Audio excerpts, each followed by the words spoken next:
বাঙালি ভোজে পোলাও থাকবে না এ যেন ভাবাই যায় না। শোনা যায় ছোটবেলায় কবিগুরু রবীন্দ্রনাথ ঠাকুরের বাড়িতে নেমন্তন্ন খেতে গিয়ে খোদ বিশ্বকবিকেই রেয়াত করেনি নবনীতা। পাতে লুচি পড়তে বেজায় চটে বলেছিলেন, এ কেমন নেমন্তন্ন, পোলাও নেই। ক্ষুদে অতিথির মান ভাঙতে আসরে নামতে হয়েছিল খোদ রবীন্দ্রনাথকে। পোলাওয়ের চটজলদি রেসিপি বাতলে দিয়েছিলেন তিনি। বাঙালির সাজানো ভোজে পোলাও যে কেমন অপরিহার্য, আর এই বিশেষ খাবারটির প্রতি বাঙালির টানও যে কতখানি, এই গল্প থেকে সে কথা কিন্তু স্পষ্ট। যাই হোক, বাংলার পুরোনো দিনের গল্পগাছা দেখুন। ভালো খাবারের কথা বলতেই পোলাওয়ের সঙ্গে মাংস কিংবা কালিয়ার অনুপম মিলবে সেখানে। তাছাড়া পোলাওয়ের ভালো নাম পলান্ন, অর্থাৎ কিনা পল মিশ্রিত অন্ন। আর পলের অর্থ মাংস। বুঝতেই পারছেন, আজকের দিনে যতই শুভ দিনে নিরামিষ খাওয়ার নিদান দেওয়া হোক না কেন, সেকালে বাঙালির শুভ দিন ভুরিভোজ ছাড়া সম্পন্ন হতো না। আর সে ভুরিভোজও সম্পন্ন হতো না আমিষের ভোজ ছাড়া।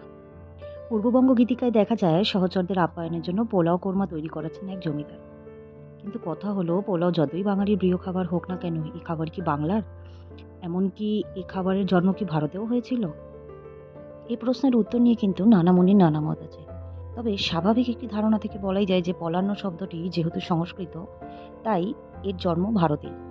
কেউ কেউ বলেন প্রথম পোলাও নাকি রান্না হয়েছিল সম্রাট আলেকজান্ডারের জন্য। এশিয়া জয় করতে বেরিয়ে পারস্যের রাজকুমারী রোকসানার সঙ্গে বিয়ে হয়েছিল তার।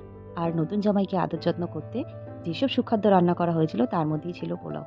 আবার কেউ কেউ বলেন সমরখন্দ জয় করে সেখানকার মানুষদের খুশি করতে এক ভোজের আয়োজন করেন আলেকজান্ডার, আর সেখানেই স্থানীয় পাচকেরা পোলাও রান্না করেছিল।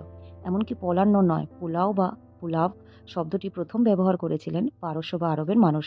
তবে শুরুটা যেখানেই হোক না কেন, ভারতবর্ষে যেই খাবার জাঁকিয়ে বসেছিল সে তো আর বলার অপেক্ষা রাখে না।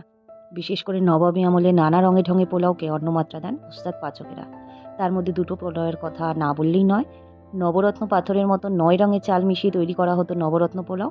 আর আনারদানা পোলাওয়ের প্রতিটা চালের অর্ধেকটা হতো চুনির মতো লাল, আর বাকি অর্ধেকটা থাকতো সাদা কাচের মতো চকচকে। কথা যতই হোক না কেন, বাঙালি হেসেলে কিন্তু এখনো সেই রাজা।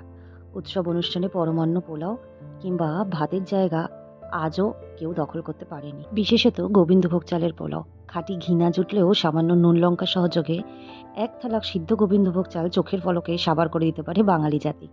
খাদ্য রসিকদের মতে সুগন্ধ ও স্বাদে গোবিন্দভোগের কোনো বিকল্প নেই। আজকে গোবিন্দভোগ চালের এই পোলাওয়ের রেসিপি কেমন লাগলো আপনাদের অবশ্যই কমেন্ট করে জানাবেন। ভালো লাগলে সাবস্ক্রাইব করবেন, শেয়ার এবং লাইক করতে ভুলবেন না। ধন্যবাদ।